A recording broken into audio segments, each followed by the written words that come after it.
Well, that sure is a contract that the Blue Jackets have given Ivan Provorov. Let's talk about it on today's Locked On Blue Jackets.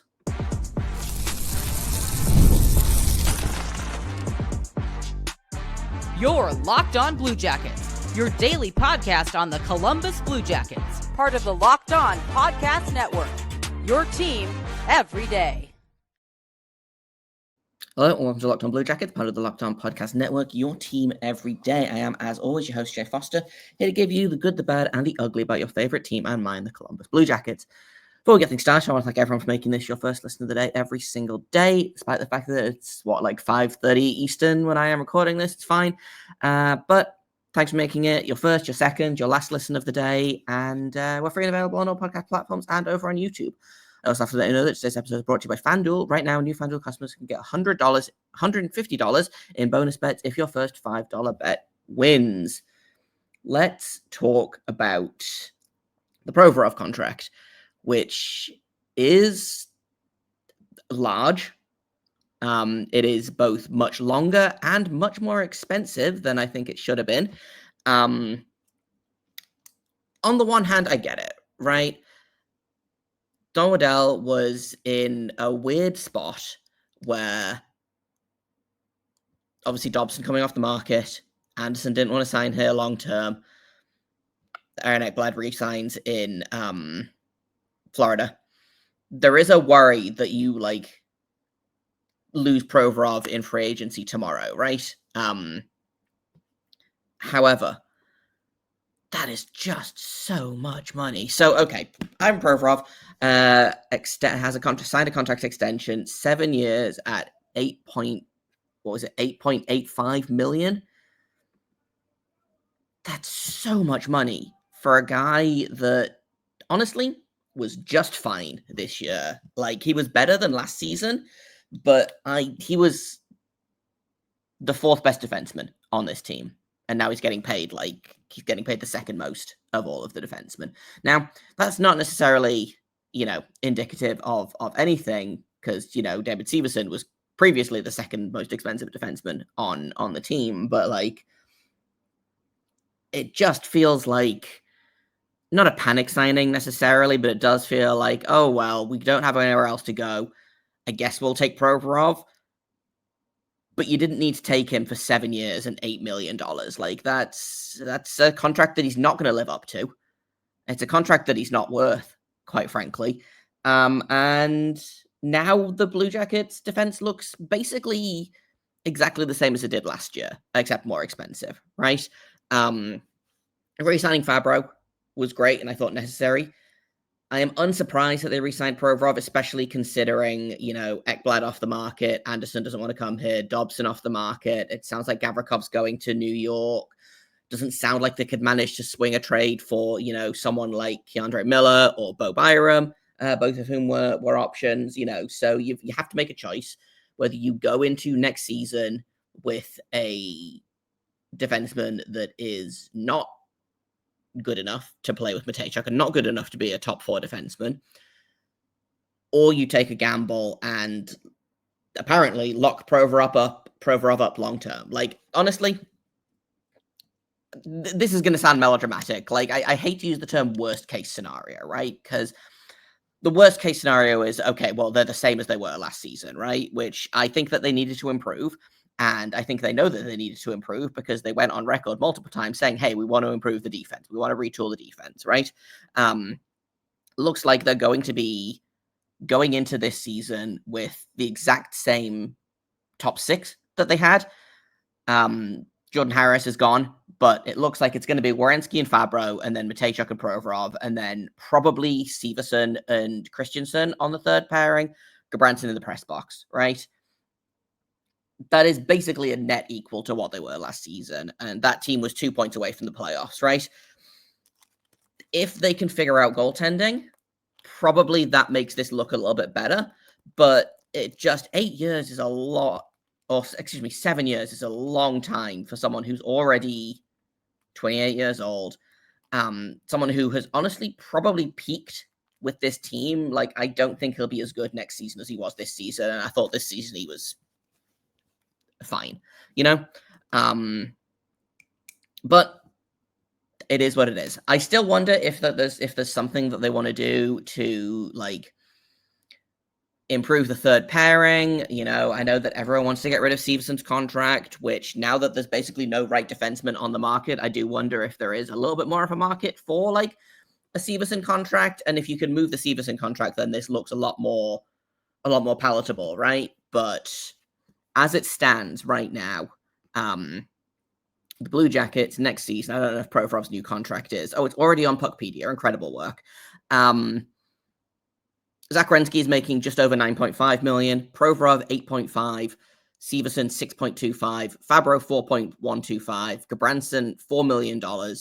And then Jay Christensen and Dante Fabbro under $1 million. They're spending about $34.5 million on their defense. They have currently $20 million in cap space. They still want to improve the top six, I think. Although I think probably that's less likely now because they want to keep money for, the Adam Fantilli contract, other contracts that are kind of come due. They've still got to re-sign Dmitry Voronkov in that, which is probably going to take, 5 or so of those million. So you've got $15 million. Cap's going up next season, et cetera, et cetera. Like, this deal will probably not look as bad if the cap continues to go up, right? It's going up $20 million in the next, over the next 3 seasons, I think. It did a huge jump this year. It's going to jump again next year. But I don't know. I can't look at this as a good move beyond the fact that if Provorov is truly your only option, then sure, whatever. It's got to be done, right? And I kind of speculated on this on Twitter about this once that Aaron Ekblad extension came through, which was, what was it, $6.1 million for the next 8 years. And I was like, well, this is either going to drop Provorov's price because there's GMs are going to be saying, well, you're not worth as much as Ekblad, or it's going to raise his price because you're basically the only, and he's not even a right defenseman. He's a left defenseman playing on his offside. But what it's done by taking Aaron Ekblad off the board is, well, you've got, either I sign or, you lose the chance to get anyone. It sounds like Gavrikov's going to New York, and that's kind of the end of the top end UFA defenseman. You can try and swing a trade, but it sounds like they weren't biting on that. Sounds like Bo Byron might be going to St. Louis. It sounds like the Rangers wanted something more than Waddell was willing to give for Miller. So, here it is. I can't get over. I was prepared for it to be an overpay in terms of money, right? I wasn't expecting it to be 7 years. I was like, oh, okay, maybe if you can do like $7 million for the next 4 years, hopefully in 4 years, you've got your Charlie Alex, your Jackson Smiths, etc. They're ready to take a step in. I don't know what Don Waddell's plan is here. Especially because Dante Fabbro just signed that incredible contract yesterday, which was just such a sweetheart deal, right? Was it $4.125 million for the next 4 seasons? And then Provorov comes around and gets almost double over double the amount of money and almost double the amount of term. When, for my money, Fabbro is a better defenseman in basically every metric. And I tweeted about this earlier, and I'm just going to read out the list of things that Dante Fabbro has been better than Provorov at this season. He had a better on ice even strength goal differential. He had more hits, which Provorov's supposed to be a physical defenseman. He had a better penalty differential, so he took fewer penalties and drew more. He had fewer giveaways. He had a better points per 60 rate. He had better expected goals percentage. He blocked more shots. He basically did everything that they think that Provorov does, but better. Now, granted, he was playing with a Norris finalist, and Provorov was playing with a rookie. But Provorov is not going to magically improve. If Provorov improves next season, my guess is it's probably just because Matejchuk has improved, right? And that's how this works. He'll be playing with a better defenseman, and it will improve his game as well. And here's the thing. I liked Provorov's game fine this season. I don't think it was anything special, but I thought it was much better than the season before. I thought he was absolutely diabolical his first season here. I thought he improved this season. I liked him on the offside with... I thought he was fine on the offside with Werenski. I liked him on the offside with Matejchuk. I just don't know that it makes sense to lock in someone who is not a natural right defenseman for so much term and so much money. I don't know what the direction of this team is, and I don't know what's going to happen tomorrow. And I think justifiably frustrated, right? Because all summer long, previous to this, we heard Columbus is going to make a splash. Columbus is going to make a splash. Columbus is going to throw some money at some unexpected people. You know, they had $40 million in cap space, and they've spent half of that on Charlie Coyle, Miles Wood, Dante Fabbro, and Ivan Provorov. And, when I was talking at the beginning of the summer, I was like, okay, well, if they can spend half of their cap space, that's $20 million left to sign, guys like Voronkov for Fantilli's contract next season, for, Kromachenko and Ken Johnson are going to need new contract in a couple of years, right? Like, it's not going to get any cheaper in this team. I do admit that this might partially be sticker shock, right? Like, the cap is going up a ton. The cap, I believe, is going up. Like, what was it? It was 88 million last season, I think. And this season it's 95. So the cap has jumped, 7 million, 8 million? I can't do math on the fly. So like, it is probably partially sticker shock on my part and on a lot of people's parts. And like, it's honestly not even really the AAV. It is the term, right? I would have taken 8 million for 4 years, or 8.5 million for 4 years, or whatever it was. This just, to me, feels a lot like Don Waddell got penned in, and this was what he felt was his last option, right? Because I feel like he probably has an idea of, okay, so-and-so is interested in signing here, so-and-so is interested, like, the players that are not interested in coming to Columbus, I feel like he probably is like, right, okay, well, there's no point me wasting energy on someone like Gavrikov if he's not going to sign here, right? He was maybe the only defenseman available. If you don't have Provorov next year, your defense, and you don't have anyone to replace him, like, your defense takes a huge step back, because then your second right defenseman is Damon Severson, right? And we all know how that has turned out. This was just a really unfortunate timing. And I talked about this a little bit as well, kind of on Twitter, as it were. And I basically said, you're caught in between a bit of a rock and a hard place here, right? Because ideally, what you want is a mid-range guy to sign for mid-range term. Because you want someone that's going to be capable of playing second-right defenseman, but is not going to command the amount of money that, the Provorov contract commands. But you also want them to be capable of playing that, right? And if you don't have that, then you've got a big hole in the lineup. So you're kind of stuck paying Provorov basically as much money as he wants and for as much term as he wants. And that's what they've gone and done, right? Like, I have no idea where the starting, like, if this was the finishing point, I have no idea where the starting point was, right? Just it's been a really confusing offseason, right? Like, it feels like Don Waddell makes a good move and then makes a move that doesn't make any sense, and then makes a good move and then makes a move that doesn't make any sense. And so, I mean, he's on cue to make a good decision tomorrow, right? Maybe we'll, and this is not me saying that this is what the team is going to look like next season, but I do think that the Provorov contract has made it much less likely that he's going to be willing to splash out for someone like, say, a Nikolai Ehlers, who is going to probably command about Provorov money, right? That'll leave the Blue Jackets with about $10 million in cap space. Still have to sign Dmitry Voronkov. You got $5 million in cap space, and just like that, your $40 million is gone, and you need some of that $40 million next season, right? Yes, some money is coming off the books next season, like Branson's money comes off the books next season. Charlie Coyle, if he doesn't stick around, Boone Jenner comes off the books next season. There's money coming off, and so it's going to be, the Blue Jackets are not in cap hell with this signing necessarily, but I do think it's probably going to impact how willing Don Waddell is to pay money for improving the forwards, which the forwards are the best part of last season. That doesn't mean that they don't need to improve, right? We'll see. I don't know. Honestly, this is kind of what I expected when we didn't trade Provorov, like, during the trade deadline, I honestly assumed, I was like, okay, well, he's probably coming back, and it's probably going to be for a long-term contract. That doesn't mean I agree with it, but I kind of saw this coming and then talked myself into hoping for more, right?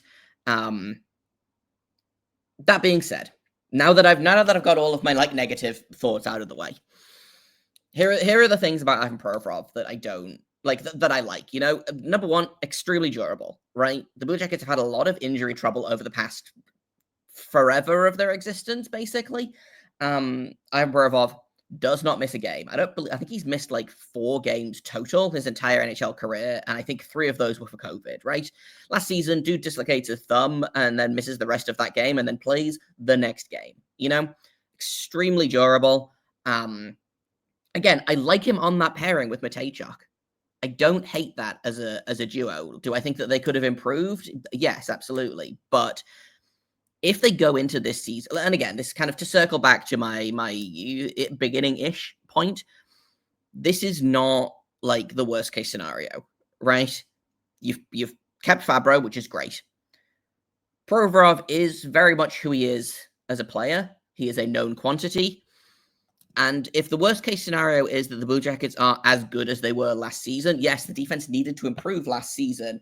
Honestly, I kind of wonder how much of that is on the defense and how much of it is on, like, the coach. Because, you know, I am not the biggest Steve McCarthy fan in the world. Is it Steve? Yes, it's Steve McCarthy in Columbus. The problem is that the Barracuda's head coach is John McCarthy, and I constantly get them mixed up. So, yeah, Steve McCarthy is the defense coach for the Blue Jackets. Has been for a few seasons now. I'm not, like, super enamored of him or convinced in his, like, skills as a defense coach necessarily. So, like, I don't know how much of this is poor defense and how much of it is, like, a not great system. I do think the system's improved this season. I think Dean Evason came in and just kind of with an overlay, right, of this is what the team is going to do this year, and then they let the defense coaches, kind of the defense or the forward coach or the special teams coach or whoever, just kind of do their thing, right? So hopefully we'll see, again, hopefully what I want is to see steps forward. You know, I think we'll see steps forward from Fabbro after, you know, a year of getting to know the system, getting to know Werenski. I think we'll see steps forward from Matejchuk. And hopefully, if we see steps forward from Matejchuk, we'll see steps forward from Provorov as well. Because here's the thing.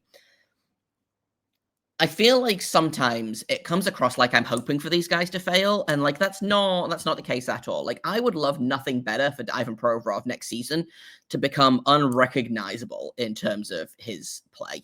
I do think, interestingly, is the less offensive he is, the better he is. And I know that his defensive metrics are not great, and again, we've kind of covered that, but I wonder if he focuses more on defense, that improves his game. I think if he focuses less on points, that might... I'm not saying that he's going to become, you know, like a stay-at-home defenseman necessarily, but with Matejchuk being such a good two-way guy and a, you know, potential...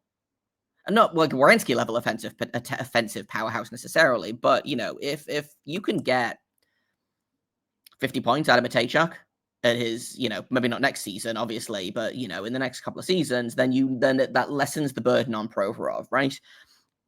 There's also the option, obviously, of him playing further down the lineup. Like, I don't think that's the plan based on the money that he's signed for, is, you know, you don't want an $8.5 million player on the bottom pairing.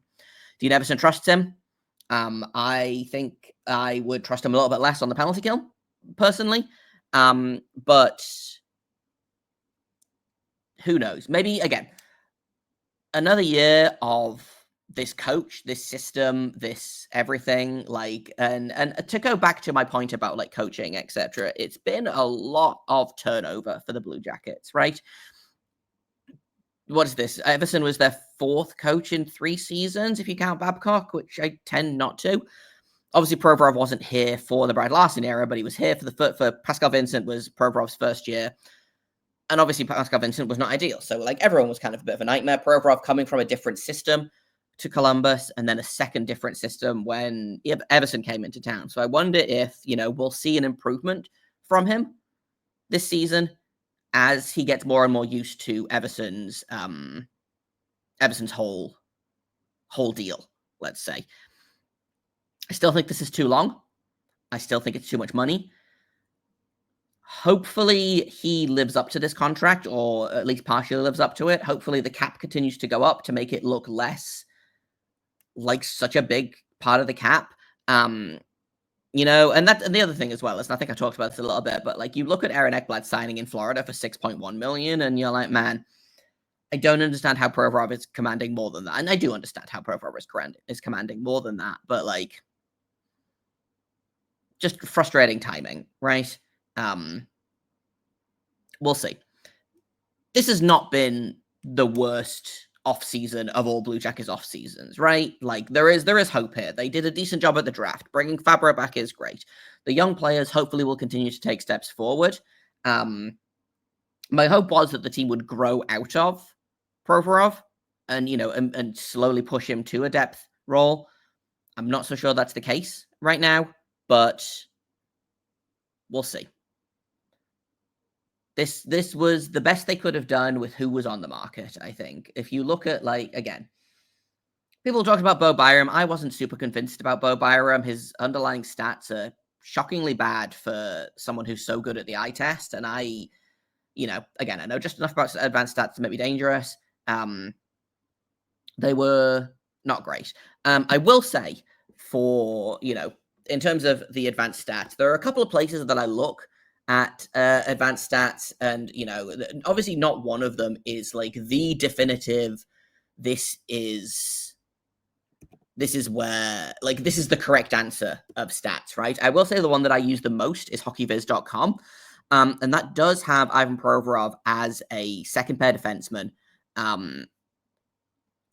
Not as bad as some of the other places have him, and he's probably going to be a second pair defenseman that plays close to first pair minutes, which I'm not thrilled about. My hope is that eventually Matejchuk will start to take some of those, like, special teams minutes specifically away as he grows and improves. I still don't know if the Blue Jackets are done in terms of upgrading their defense. I have to think that they probably are, and I say upgrading with air quotes, because they just kind of brought the same guys back, so they didn't really upgrade anywhere, unless they upgrade on the third pairing, which, again, we'll see.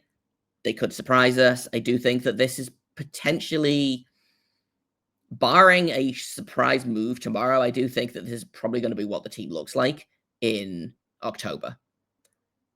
And this was a team that, again, they haven't lost anyone, which is kind of key, or they haven't lost anyone, like, important, right? Like, Jordan Harris didn't get a qualifying offer. It sounds like most of the UFAs at forward won't be back. They got Charlie Coyle, which is a fine bottom six addition, although I think the price was still too much for that trade. The worst case scenario is the Blue Jackets will be as good as they were last season, right? Which is 2 points away from the playoffs. That being said, a lot of the teams surrounding them in that playoff race ostensibly got better, right? Like, Montreal got better. Ottawa probably didn't get much better, but brought back their key guys and improved a little bit, right? Like, the Rangers, I have no idea what the Rangers are going to be like. They could be awful. They could be a lottery team. They could be a playoff team, right? Like, other teams like Detroit is mostly the same. They got a goalie, which we'll see if that helps them. The Islanders, I think, will probably decrease. Obviously, the Panthers stayed the same. I think the Lightning might take a dip. I think the Leafs might take a little bit of a dip, obviously losing Marner. I think the New Jersey Devils might, I don't know. The New Jersey Devils are weird because I can never really predict what they're going to do. So some of the teams surrounding the Blue Jackets have gotten better, which is not ideal, but the Blue Jackets haven't gotten worse, which is not like the worst thing in the world, right? So while I am unenthusiastic about the new contract, let's say, it's also not the end of the world, right? There was a very real possibility that the Blue Jackets walk into next season with either Erica Branson or Damon Severson as their second pairing defenseman. And neither of those options are good options, right? I'm not annoyed that Provorov is back necessarily. That contract is mind-boggling to me, especially when you look at how much Fabbro extended for literally 24 hours ago. So we'll see what happens tomorrow. Obviously, free agency opens at noon Eastern, I think. Maybe I'm wrong about that. But it's gonna be an interesting one. It's going to be noon Eastern. I couldn't remember if it was noon Eastern or noon Pacific. So I hope the Pacific GMs get up early in the morning. Anyway, we'll see what happens. I'm not expecting a big splash from Waddell tomorrow. Maybe a top 6 winger to hopefully push guys like Jenner down the lineup a little bit. I'm not going to throw names out there because people will inevitably get mad at me about said names, but like there are a couple of guys that I think are potential options. Again, obviously I would love to get Nikolai Ehlers. That to me is the pinnacle of free agency that's available. I don't think Brock Besser's going to come anywhere near. It sounds like he's going to Edmonton, which is sure is a choice, Brock. But there are some kind of, again, middle 6 forwards as opposed to top 6 forwards. Like Nikolai Ehlers is a top 6 forward. There are guys that are probably going to be middle 6 forwards. Jonathan Drouin is a name that kind of comes to mind. I'm not suggesting that they should sign him, but he's kind of the caliber of player that I think is potentially available. So we'll see how tomorrow goes. We'll do another episode probably as and when things happen tomorrow. It's going to get a bit weird, but thank you for listening to this episode, for making it your first listen of the day every single day. Locked On Blue Jackets is free and available on all podcast platforms and over on YouTube. Thank you once again for listening, and until tomorrow, make sure you stay locked on.